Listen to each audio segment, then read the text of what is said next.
So, hello, good evening. It is so nice to be back with you again. And as promised, I have some more on cruising this evening. So, tonight we have a special guest. I told y'all Royal Caribbean was coming. We did Norwegian the other week. So, I'm really excited about this interview.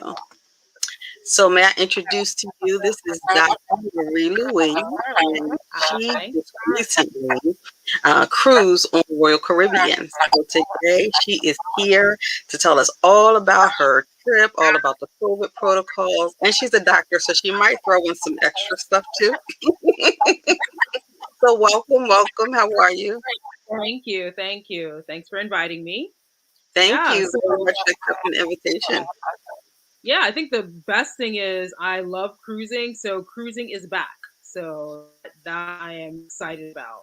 And this is the Yes. first time I've been back cruising for about, I think 2019 was the last time that I went. So, Okay. yeah. So, And super you duper usually miss. cruise pretty frequently.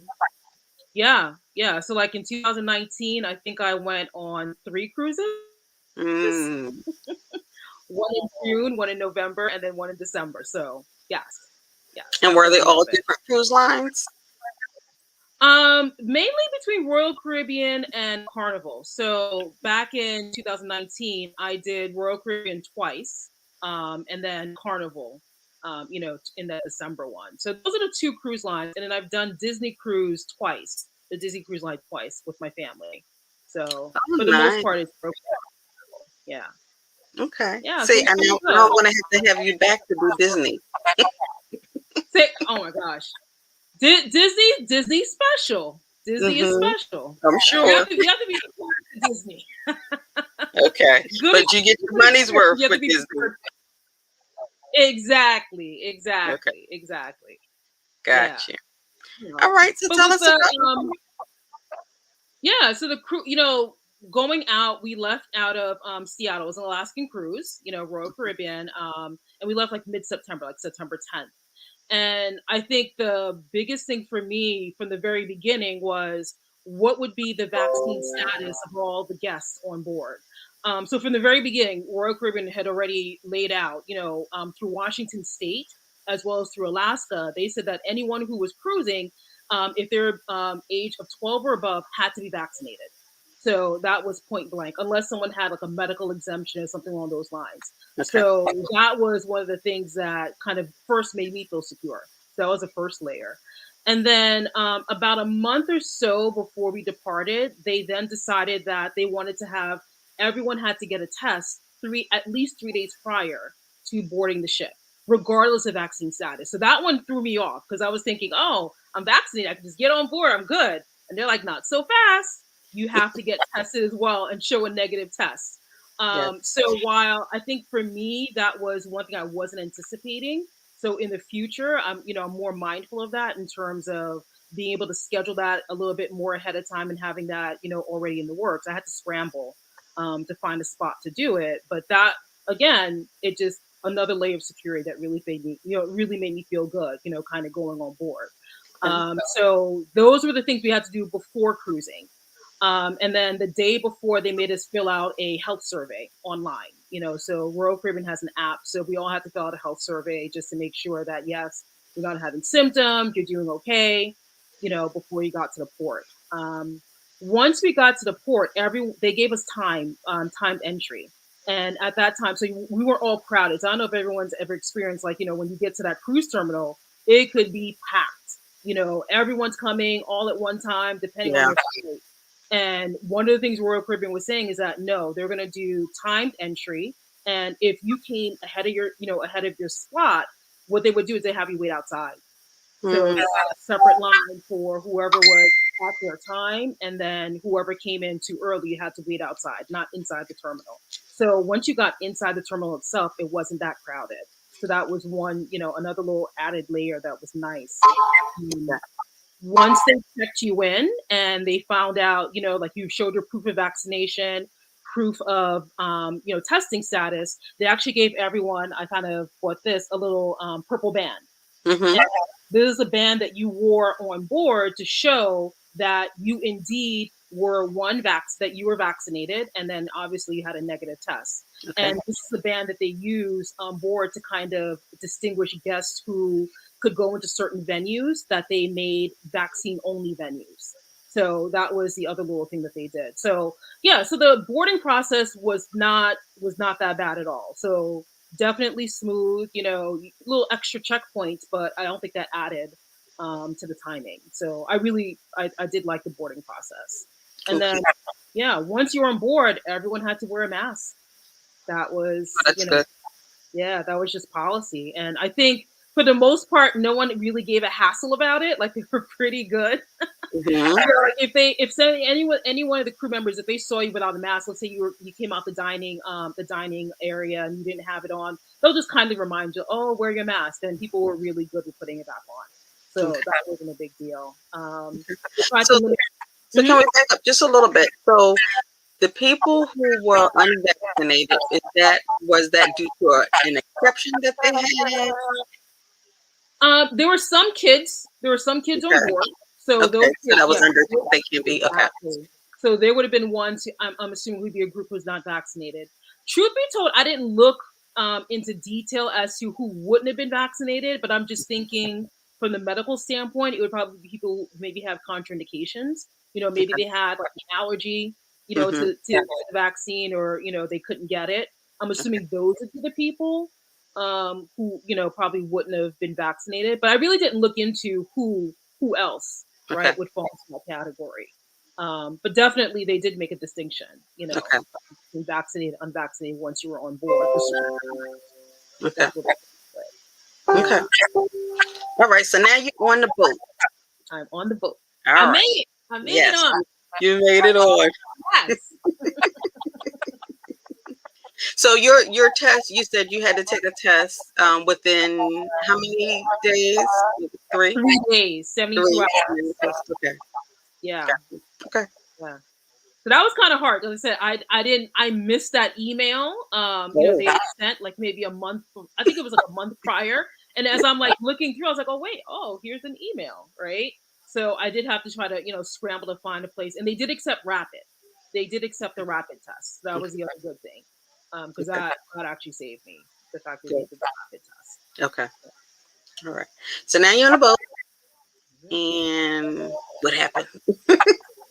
So once you're on the boat, like I said, everyone's wearing a mask. So that was a given throughout. And then what they tried to do was they tried to have people, kind of self-police and limit how many people were on the elevator. So that was one of their first big asks, is that, limit to just 4 people on the elevator at the time, at a time. And then for anyone who's been cruising on a big ship like Royal Caribbean has, like sometimes that's kind of hard. But I think what they also did was the boat wasn't filled to capacity either. So that definitely made it possible to, kind of honor, Right. that 4 people to the elevator at the time. And like I said, people were, it was like the honor system, right? For you to be a Hmm. good citizen. So there are definitely times that, I saw the elevator was crowd, if I saw more than, 4 people, I'm like, you know what, I'll sit in that one. And people did the same, right? If they saw us. So really was more of that happy to be on board and they were willing to do whatever. So so they did that. But I think the biggest change was the dining. So everyone knows, it's cruises are known for that buffet, right? Hmm. Um, so the biggest change is you're not allowed to serve yourself at all. Everything was served to you. So from even the plates, like you couldn't take your own plate. The plate was handed to you by a staff member. They did the plate and little utensils. And then when you went to each station, they served you. So you did not handle anything. Um, every so often they may have been a station where they had pre-made things in a dish that you could grab and go. So they did have that. But if you needed condiments, to get your coffee, your tea, your juice, all that, they did it for you. So it really did reduce that. And even when you were sitting, they tried to discourage people from walking around. Hmm. And they were very big on coming up to you and asking, what your drink order was, what do you want, things like that. So Okay. they really tried to, they eliminated any type of contact that you would have with any food service item. Okay. That's not, that you weren't that you weren't handling yourself. They really did limit that. So it wasn't as bad. I didn't feel like I was cheating. Like, oh my gosh, I didn't get, the amount of eggs that I wanted. Right. I could still tell, oh no, no, another spoonful or something. So they were very good with that. But that Okay. was definitely by far the biggest dining change Okay. that I did see. Yeah, so Okay. that was good though. And then also within the dining area, they blocked off tables. So not all the tables were open Mhm. for seating. So they would maybe, skip maybe two or three tables in between. So they have some big ones for bigger families and the small ones. But yeah, that was again, I don't think the ship was full to capacity, so they were able to do that. Both Okay. like the main buffet area and then also in the seated dining areas too. They had blocked so it wasn't full, so they Okay. just blocked it off. So that was nice. Okay. So how about the activities on the boat? How did that go? Yeah, activities were pretty good. They still had the entertainment wasn't quite in full effect like it typically expected to be, but still had events. Some of the venues were vaccine only venues, so you had to show the bracelet again to get in. And then the ones that weren't, all they asked is that you wore your mask, for the most part. So they had bumper cars on there. You had to wear your mask. They had a like this it's ripcord. I don't know if anyone's ever done that, where you can kind of do like the skydiving type of thing. You wore your mask the whole time that you prepared up until you got to um the actual place itself. Mhm. So so they did that. So the activities were definitely there. I don't think it was kind of limited in terms of you not being able to do it. It was just a matter of wearing your mask when appropriate. So I think that was the biggest ask that they had. And I think that definitely made it. I don't feel that we missed out in that sense, but I still don't think that their entertainment was at full capacity. But I think I got my money's worth, going back. So Mhm.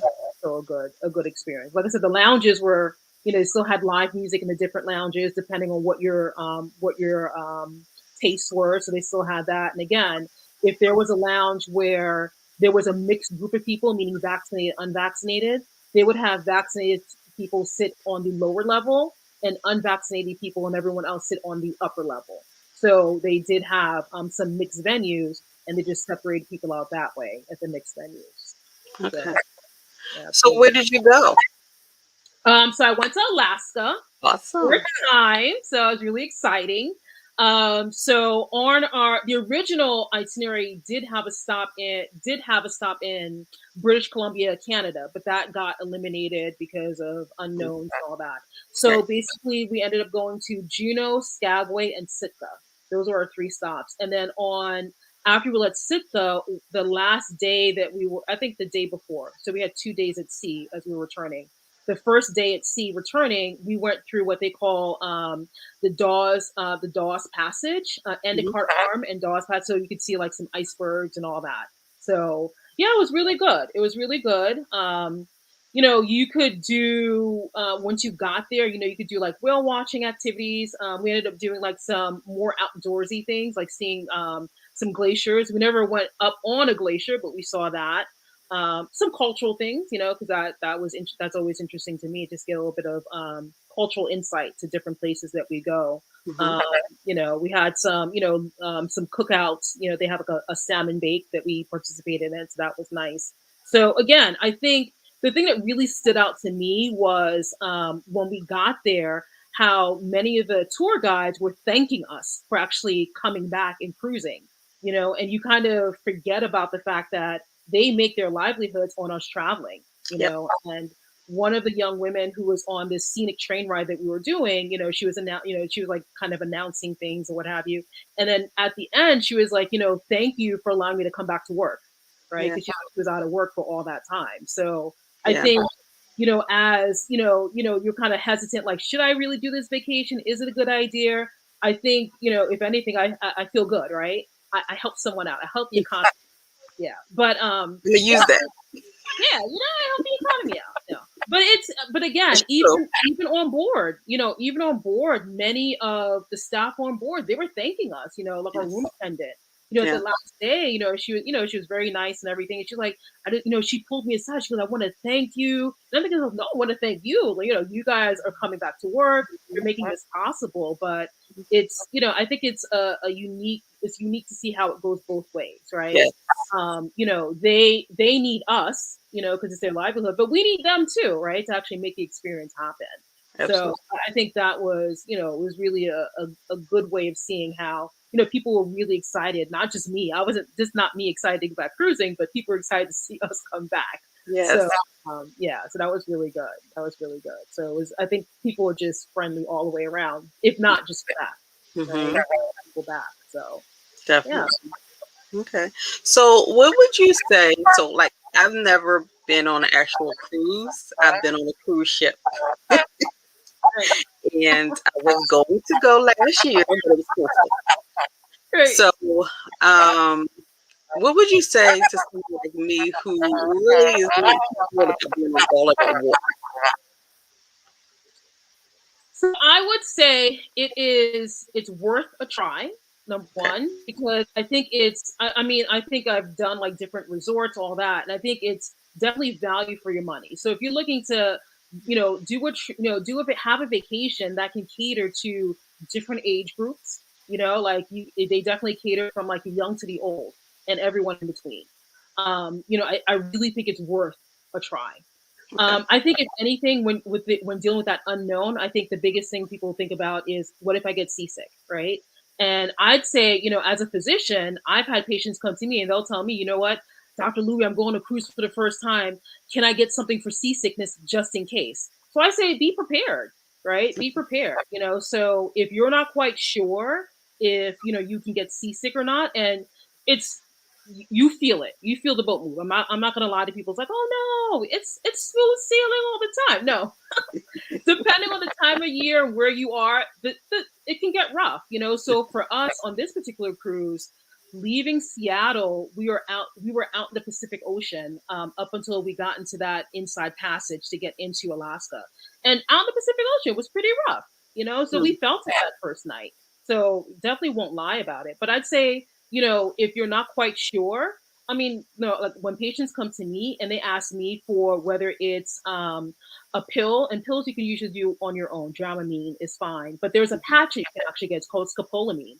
So you take the patch, you put it behind your ear, and that patch stays on for 3 days. So if you go on cruises, if you look, you'll see a whole bunch of people with stuff behind their ears. That's what that is. Okay. So I mean, again, I tell if you're not sure, that's a great way of kind of ensuring, if in case it does happen, you have that. And then another little tip that does work for people is using acupuncture bracelets.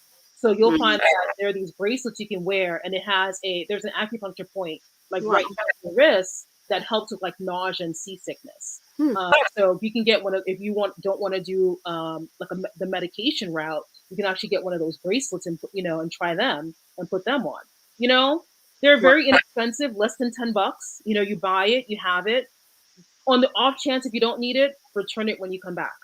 Return it if you don't need it. But if you, I mean, but it's a great thing to have if you need Right. it. I mean, Right. quick story: we had one young woman who we're cruising with, first time she'd been on a cruise. She didn't know, and I felt bad because I didn't kind of tell her ahead of time, and she got sick. That No. first night was horrible for her. We were doing group pictures, and she was literally going to the Oh. side, had her little bag, and then she's like, "Come back, okay? Take the picture." So Wow. once we got to port, I said, okay, the first thing we need to do is find something for you to take before we get back on this boat. Yeah. So she couldn't find the medication, but she did find the bracelets. Completely different person. She was dancing around the ship. She was calling people over. You would Okay. never know this is the same woman who was Wow. barking on the side trying to take pictures. So and I'm like, how's this bracelet's gonna work? But they do. They Hmm. do work for her at least. So yeah, I'd say for someone Oh, who's never cruised, that'd be the first thing I'd say is be prepared, okay. right? All Prepared for right. that. But when it comes to value, entertainment, being able to hit all age groups within a family, I Hmm. think that's a really nice vacation, for a family. Awesome. And you get to see different places. That's the other nice thing too. Right. You're not just in one place the whole time. Hmm. So the trade off is you don't stay that long, but Hmm. you know, you kind of balance that out. So Okay. yeah, definitely worth trying. Okay. So, from a health perspective, what say you about traveling? Say it again. What do you say about traveling? Traveling, I always say being aware. So I think what happens is, when we go on vacation, we're like, we're on vacation, we can do whatever. It's like, no, you're on vacation, but germs are still there. don't don't just throw all caution to the wind. And I think that's one of the things the cruise industry learned, pretty even before COVID, Yeah. was a whole thing of washing your hands, hand hygiene. That goes such a long way. Where I would say even on the cruise, like I said, even before COVID, washing your hands before you eat, that was always a big thing for them because they would always have like other viruses, right? Like the big one is norovirus, and that Hmm. actually has like the stump, like a big intestinal infection. So they're really big on Royal Caribbean does a little bit different. They'll have like a hand washing station that you Okay. go through. So if you go to the like the main buffet area before you go in, they corral you into this hand washing station. Carnival has a little bit different, where these little individual things where you put your hand in and it kind of washes and dries it. Whatever way they do it, that's the number one thing. Is when you're vacationing, still be mindful of those things, right? Don't throw all caution to the wind just because you're away. Germs are still there. Yeah. Um, when I've traveled to islands, I don't do so much on the cruise because I think they handle their food a little bit differently. But when I go to the islands, I'm mindful of things like water. I typically won't drink water, when I go to islands. And then when it comes to ice, I ask for no ice because typically their ice is made out of their water, right? Hmm. So I will say if I do a drink, it's either, a cold pre-made drink or a cold bottled water. So Okay. that's one of the other little tips and tricks that I use to kind of keep myself healthy, Okay. when I'm traveling. And then if I do fruit again on islands, I try to do fruit with skin that I peel. So I just eat the inner flesh of the inner flesh of Makes the fruit, sense. and not the skin, right? Yeah. So I typically don't do apples, I don't do grapes, things like that, because again, one, what was on it, and two, when Right. they wash it, they're washing it with their water, There right? you So go. again, I don't trust the water, so I don't do it. Yeah, No, and that then was really good. That was yeah, really in good. extreme cases, like I did like some mission work in Mozambique. I used bottled water to even brush my teeth. I Okay. didn't even use it was a hotel granted that we stayed in. Hmm. But again, I did bottled water. So I think that's the number one thing is just being mindful of keeping your hands clean and foodborne illnesses. Right. That'll ruin your trip like Yeah. nobody's business if you're not aware. Yes. Be Absolutely. adventurous in your food, but also be smart. Hmm. Be smart. Absolutely. And wear a mask. And wear a mask. Carry Absolutely. hand sanitizer, do all that. Yes. And wear a mask. Okay. All right. Well, that was helpful. I thank you for sharing. That was a lot of information. Any final thoughts you want to give?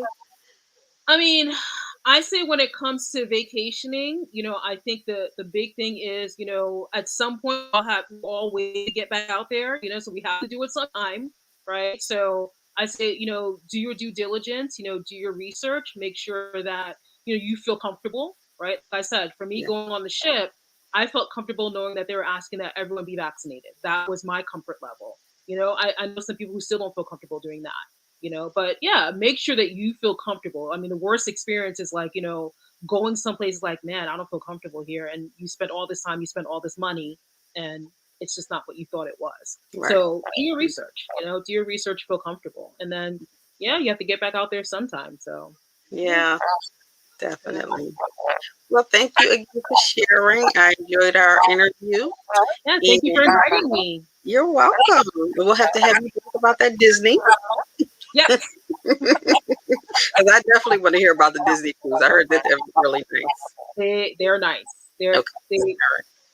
So will come. I'll definitely have you back for that. So thank you once again. I really appreciate you doing And happy cruising, everyone. this.